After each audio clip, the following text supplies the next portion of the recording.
Student, good morning. How are you children? I hope fit and fine at a home. बच्चों, आप जो आज chapter पढ़ेंगे वो चैप्टर नहीं है, वह हिंदी ग्रामर का हमारा एक टॉपिक है, वह है क्रिया। क्या है? क्रिया। इस क्रिया को मैं इस बुक में इसलिए समझा रही हूँ ताकि आपको पिक्चर के साथ अच्छे से समझ में आ सके। ये बुक आपकी नहीं है बच्चों, ये क्रिया समझाने के लिए मैं इस बुक का उपयोग कर रही हूँ ताकि आपको अच्छे से समझ में आए। क्रिया क्या होती है? क्रिया को पहले हम साधारण से जो शब्द हैं, जो साधारण से हमारी भाषा है उसमें समझते हैं कि किसी भी कार्य का होना या करना क्रिया कहलाता है। क्या कहलाता है? क्रिया। जैसे अगर आप कह रहे हैं कि मैं पढ़ाई कर रही हूँ, तो आप क्या कर रहे हैं? पढ़ाई कर रहे हैं। तो जो आप पढ़ाई कर रहे हैं वो हो गई हमारी क्रिया। मैं खाना खा रही हूँ, तो खाना खाना यानी कि आप क्या कर रहे हैं? खाना खाने का काम कर रहे हैं। तो किसी शब्द से, जो शब्द से किसी का काम होना, करने का पता चले, वह क्रिया कहलाता है। तो आप ये समझ गए। अब हम इसे जो परिभाषा लिखेंगे उसकी लैंग्वेज पढ़ते हैं कि क्रिया किसे कहते हैं। बच्चों, जो नीचे आप ये चित्र देख रहे हैं, इसमें एक चित्र देख रहे हैं नाचने वाला, ये देख रहे हैं आप पढ़ने वाला, और ये पिक्चर जो है ये है खाना खाने, और ये हंसने। तो हम किसी न किसी कार्य का होने का पता चल रहा है। इसमें आपको क्या पता चल रहा है कि ये लड़की डांस कर रही है यानी कि नाच रही है। इसमें आपको पता चल रहा है कि ये पढ़ाई कर रही है। यहाँ पर पता चल रहा है कि ये खाना खा रही है, और यहाँ पर पता चल रहा है आपको पिक्चर देखकर कि ये बालक हंस रहा है। तो हंसना, खाना, नाचना, पढ़ना, ये सब क्या हो गई? हमारी क्रिया हो गई। क्या हो गई? हमारी क्रिया हो गई। तो जिन शब्दों से किसी काम के करने या होने का ज्ञान होता है वह क्रिया कहलाते हैं। क्या लिखेंगे यहाँ परिभाषा? किसी काम, जो शब्द रहते हैं उनसे हमें कोई काम का होने या करने का पता चलता है, उसे हम क्रिया कहते हैं। तो आपको जो मैं इसको पूरा समझाने के बाद जो प्रश्न दूंगी, उस प्रश्न में आपको इसका आंसर लिखना है। अगर मैंने आपको प्रश्न दे दिया कि क्रिया किसे कहते हैं, क्या दे दिया? क्रिया किसे कहते हैं, तो आप क्या लिखेंगे? जिन शब्दों से किसी काम के करने या होने का ज्ञान होता है उसे क्रिया कहते हैं। आप चाहें तो मेरे साथ साथ नोट डाउन कर लें, क्योंकि बाद में मैं आपको जब क्वेश्चन दूंगी तो इसके आंसर आपको स्वयं लिखने होंगे। हम इनको समझेंगे। ये हिंदी व्याकरण है, इसको जितना समझते हैं बच्चों जितना ही अच्छा है। अभी तक हमारे जो हिंदी के चैप्टर थे वो कंप्लीट हो गए। अब हम थोड़ा पोर्शन ग्रामर का भी लेंगे। ये चीज़ आपने पहले भी समझ रखी है, पर जैसे जैसे आपकी क्लास बढ़ती है इसकी डिटेल और बढ़ती जाती है।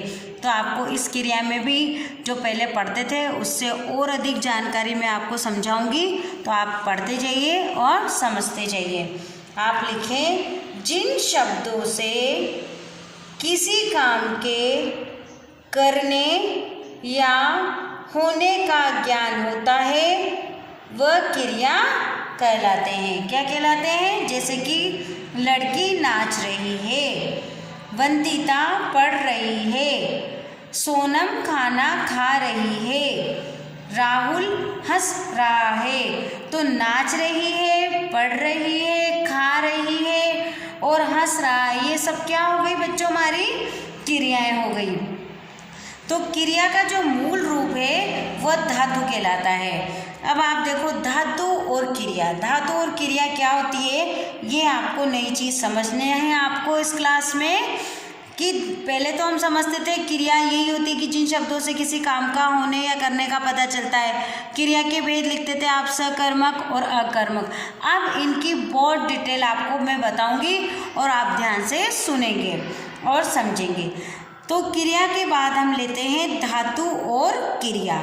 धातु और क्रिया। अब धातु क्या होती है बच्चों? जो क्रिया का मूल रूप होता है वह धातु कहलाता है। धातु में ना जोड़ने से उसका सामान्य क्रिया रूप बनता है।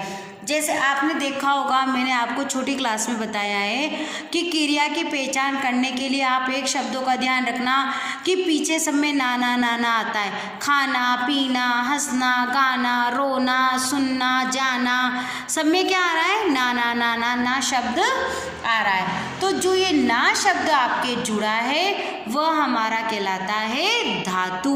क्या कहलाता है? वो धातु। यानी कि धातु और क्रिया, तो क्रिया का जो मूल रूप है वह क्या है? धातु कहलाता है। फिर रिपीट कर रही हूँ मैं, क्रिया का जो मूल रूप है वह क्या कहलाता है? धातु कहलाता है। और धातु में ना जोड़ने से उसका सामान्य रूप जो रहता है वह क्या हो जाता है? क्रिया हो जाता है। तो अब आप इसको रिटर्न में भी समझ लीजिए बच्चों। देखिए, धातु और क्रिया, अब आप क्रिया तो अच्छे से समझ गए ना कि किसी काम के होने या करने का जिन शब्दों से पता चलता है वह क्रिया कहलाता है। ये तो आप लिख देंगे। अब आता है, मैम बता रही है धातु। अब धातु और क्रिया क्या होता है? तो मैंने अभी भी समझाया आपको कि जो क्रिया का मूल रूप है वो धातु कहलाता है। अब आप कहेंगे मैम मूल रूप क्या है? तो इसका मूल रूप है ना। क्या है इसका मूल रूप? ना। तो ना जब जोड़ेंगे तो सामान्य जो क्रिया है उसका रूप बदल जाता है। कैसे बदल जाता है? अब धातु क्रिया देखिए, सामान्य क्रिया देखिए, और जुड़े हुए शब्द देखिए, और फिर सामान्य क्रिया देखिए। आप सिर्फ ध्यान से समझेंगे बच्चों, इसे लिखना नहीं है। आपको लिखना है सिर्फ क्रिया की परिभाषा। तो पढ़ धातु हो गया और ना हो गया इसका रूप। क्या हो गया? पढ़ तो धातु हो गया और ना होगी क्रिया।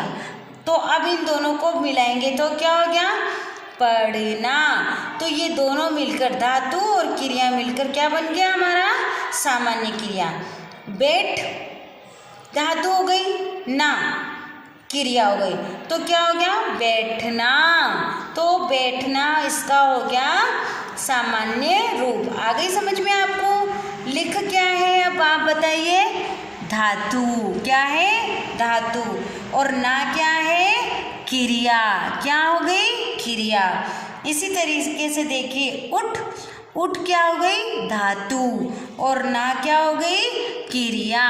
और जब हम इन दोनों को जोड़ेंगे तो क्रिया बनेगी, और वो कौन सी क्रिया बनेगी? सामान्य क्रिया। तो देखिए, लिखना, उठना। अब आप ये समझ गए बच्चों कि क्रिया किसे कहते हैं, क्रिया में किन शब्दों का प्रयोग होता है, और धातु क्या होती है, और क्रिया क्या होती है, और सामान्य क्रिया क्या होती है। अगर आपसे मैम पूछती है कि धातु क्या है, तो आप बताएंगे कि मैम जैसे खेलना है।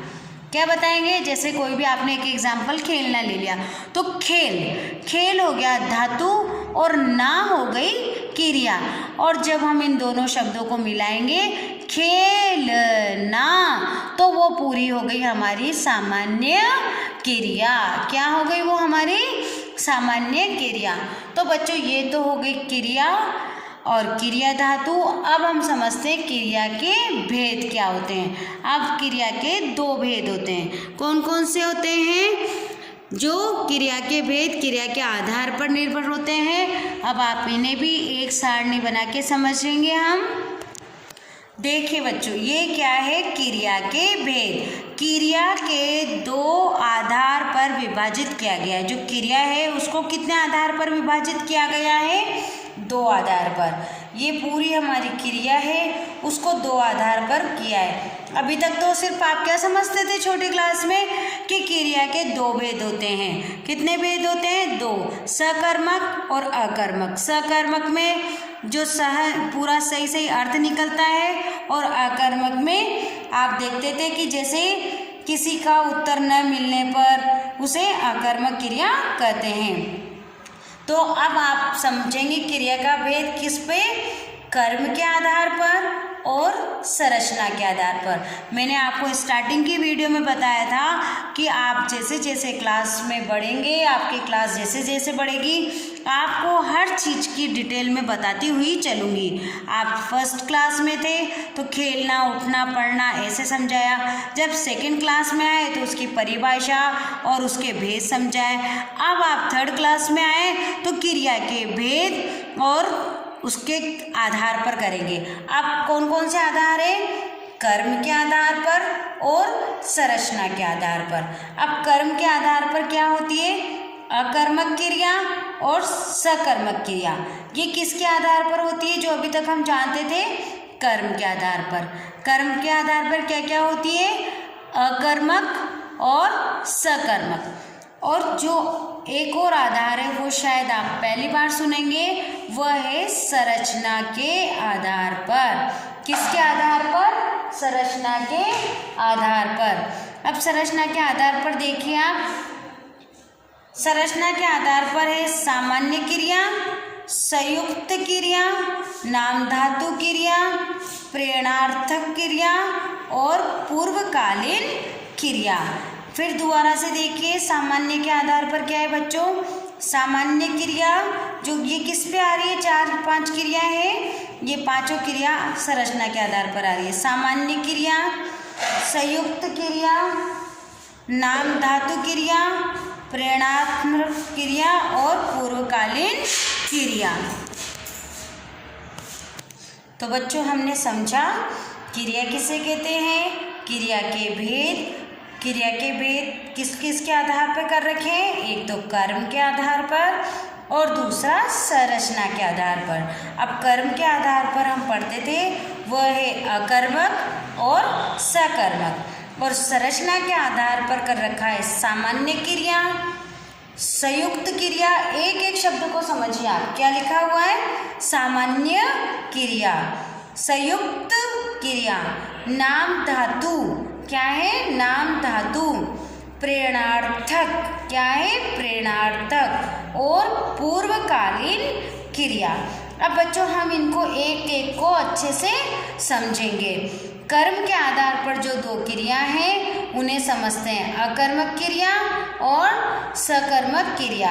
अब अभी आप देखिए पहले अकर्मक क्रिया किसे कहते हैं और उसकी पहचान क्या है। तो बच्चों आज हम समझ रहे हैं अब कर्म के आधार पर। कर्म के आधार पर क्रिया के दो भेद हैं। हमने पढ़ा ऊपर भी कि कर्म के आधार पर क्रिया के कितने भेद हैं? 2 भेद हैं, अकर्मक क्रिया और सकर्मक क्रिया। अब अपन अकर्मक क्रिया को पढ़ेंगे, और अकर्मक क्रिया भी क्या है? 2 तरीके से होती है। अकर्मक क्रिया जिन क्रियाओं में कर्म की आवश्यकता न पड़े उसे अकर्मक क्रिया कहते हैं। जैसे क्या है कह रहा है अकर्मक क्रिया में कि जिन क्रियाओं में कर्म की आवश्यकता नहीं पड़ती है वह अकर्मक क्रिया कहलाती है। जैसे कि विदुषी नाच रही है, प्रखर दौड़ रहा है, इसमें कर्म की आवश्यकता नहीं पड़ रही है। कैसे नहीं पड़ रही है? जैसे डायरेक्ट लिख रखा है इसमें, विदुषी नाच रही है, प्रखर दौड़ रहा है। अकर्मक क्रिया की पहचान। अब अकर्मक क्रिया की पहचान क्या है ये भी समझ लीजिए आप। अकर्मक क्रिया की पहचान, क्रिया के साथ क्या तथा किसको लगाकर प्रश्न से उत्तर न मिलने पर क्रिया अकर्मक होती है। अब आप देखिए बच्चों, अकर्मक और अकर्मक, आपने यहाँ पे भी अकर्मक क्रिया पढ़ी है और यहाँ पर भी अकर्मक। तो अब अकर्मक की है भी ये, तो अकर्मक की पहचान देखो कि क्रिया के साथ क्या क्या है, ये क्वेश्चन है, किसको क्या है ये क्वेश्चन है। तो लगाकर प्रश्न करने से उत्तर न मिलने पर भी क्रिया अकर्मक होती है। तो आपको 2 बताए हैं, एक तो बताया है कि जिन क्रियाओं में कर्म की आवश्यकता न पड़े उसे कहते हैं, और दूसरा बताया है इसकी पहचान। 2 पहचान है, एक तो कर्म की आवश्यकता नहीं पड़े, आगे समझ में। दूसरी है कि जिसमें क्या और किसको प्रश्न लगाकर पूछा जाए और उसका उत्तर न मिले।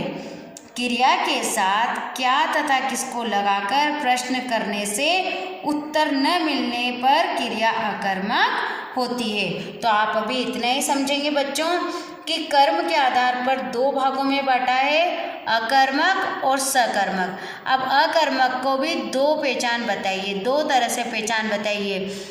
तीसरी बार रिपीट कर रही हूँ मैं, ये फिर समझना। अकर्मक को दो पहचान करके बताया है। पहली पहचान है कि कर्म की आवश्यकता नहीं पड़ती है, और दूसरी पहचान है कि क्या और किसको लगाने पर जो प्रश्न करते हैं, प्रश्न करने से हमें उसका उत्तर नहीं मिलता, वो भी अकर्मक क्रिया कहलाती है। अब आता है आपका सकर्मक क्रिया। सकर्मक क्रिया क्या होती है?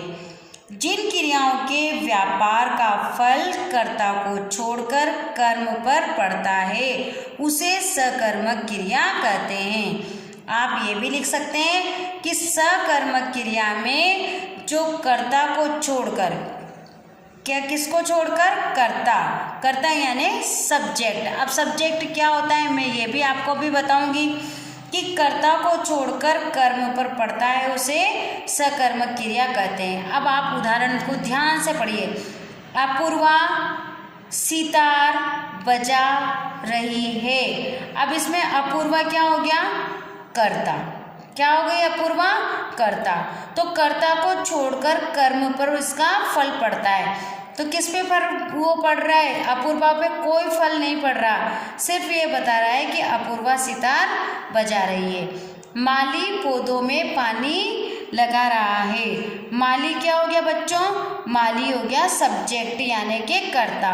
तो इस कर्ता में जो ये पानी लगा रहा है, इस कर्ता को माली पर इसका कोई इफेक्ट नहीं पड़ रहा, इसका कोई फल इस पर नहीं पड़ रहा। तो इसमें है कि जिन क्रियाओं के व्यापार का फल कर्ता को छोड़कर कर्म पर पड़ता है, कर्म पर ही पड़ रहा है, उसका कर्म क्या है? पानी लगा रहा है। यहाँ क्या है उसका? अपूर्वा का कर्म कि सितार बजा रही है। तो इससे इन दोनों को कोई फल नहीं मिल रहा है या इस पर कोई फर्क नहीं पड़ रहा। अब आते हैं सकर्मक क्रिया की भी पहचान। क्रिया के साथ क्या और किसको लगाकर प्रश्न करने से उत्तर मिलने पर क्रिया सकर्मक होती है। क्या पढ़ा हमने? यही हमने पहले भी अकर्मक में पढ़ा था, पर वहाँ पर क्या था? उत्तर न मिलने पर। अब यहाँ पर क्या है? उत्तर मिलने पर। क्रिया के साथ क्या किसको लगाकर जो हमारा प्रश्न बनता है उसका उत्तर सकर्मक में मिलता है। परंतु जो अकर्मक क्रिया है उसकी एक पहचान ये भी थी कि क्या और किसको ऐसे प्रश्न बनाते हैं, लगाते हैं, पर उसका उत्तर नहीं मिलता, उसको अकर्मक कहते हैं। और इसकी पहचान में कि जो सकर्मक क्रिया है उसमें क्या तथा किसको लगाकर प्रश्न में उत्तर मिलता है उसे सकर्मक क्रिया कहते हैं। तो ये हो गई बच्चों आपकी सकर्मक क्रिया और उसकी पहचान, और अकर्मक क्रिया और उसकी पहचान। अब सकर्मक और अकर्मक किसके आधार पर करी थी हमने? कर्म के आधार पर। और जो अभी हमारी संरचना के आधार पर 5 क्रियाएं हैं वो तो अलग ही है। अब सकर्मक में भी क्या होता है बच्चों? 2 भेद होते हैं, एक कर्मक क्रिया और द्विकर्मक क्रिया। क्या क्या होता है? एक कर्मक क्रिया और द्विकर्मक क्रिया। अब इसको हम कल समझेंगे, आज सिर्फ आपने क्रिया समझिए। आप क्रिया पे ध्यान दीजिए, उसकी परिभाषा पे ध्यान दीजिए, धातु और क्रिया समझिए। धातु मैंने आपको बताया था, जैसे खेल और ना हो गया क्रिया, इन दोनों को जोड़ेंगे तो हो गई सामान्य क्रिया। उसके बाद हमने चार्ट पढ़ा क्रिया के भेद, कर्म के आधार पर और संरचना के आधार पर। कर्म के आधार पर 2 होती है, अकर्मक सकर्मक। अब आती जा रही है ना, आपको एक एक आराम से समझ में अब आ रहा है आपका संरचना के आधार पर। संरचना के आधार पर 5 क्रिया थी हमारी, सामान्य, संयुक्त, नाम धातु, प्रेरणार्थक और पूर्वकालीन। अब है हमारी जो अकर्मक की पहचान थी। अकर्मक की पहचान ये थी बच्चों कि इसमें जो अकर्मक है उसमें कर्म की आवश्यकता नहीं पड़ती है। दूसरी पहचान थी कि क्या और किसको जो प्रश्न लगाते हैं उसका उत्तर हमें नहीं मिलता है। अब सकर्मक में क्या था कि इसका जो फल है वह कर्ता पर पड़ता है ना। जो सकर्मक क्रिया है उसका जो फल कर्ता को छोड़कर कर्म पर पड़ता है और इसमें क्या और क्रिया जो लगाते हैं उसका उत्तर मिलने पर सकर्मक क्रिया होती है। अब कल हम एक बार सकर्मक, अकर्मक और सकर्मक के भेद इन सबको समझेंगे। तो आप साथ में क्या करेंगे, एक पेंसिल लेंगे, इरेजर लेंगे, रफ नोटबुक लेंगे। सबसे पहले लिखेंगे क्रिया, क्रिया की परिभाषा, क्रिया के भेद, फिर किसके आधार पर भेद। इस तरीके से आप पूरा चार्ट बनाते हुए लिखते चलेंगे। आपको यही समझना है, सुनना है और जो जो मैं लिखवाऊंगी वो आपको लिखते जाना है। तो बच्चों अगर आप ध्यान से समझेंगे तो आपके लिए ही है, इतना डिटेल में आपकी वजह से बता रही हूँ, वरना छोटी सी है क्रिया और क्रिया के भेद, पर जितना हम समझेंगे हमारे लिए ही फ़ायदा है। तो आज की वीडियो को देखना है, समझना है, ध्यान से सुनना है। Thank you.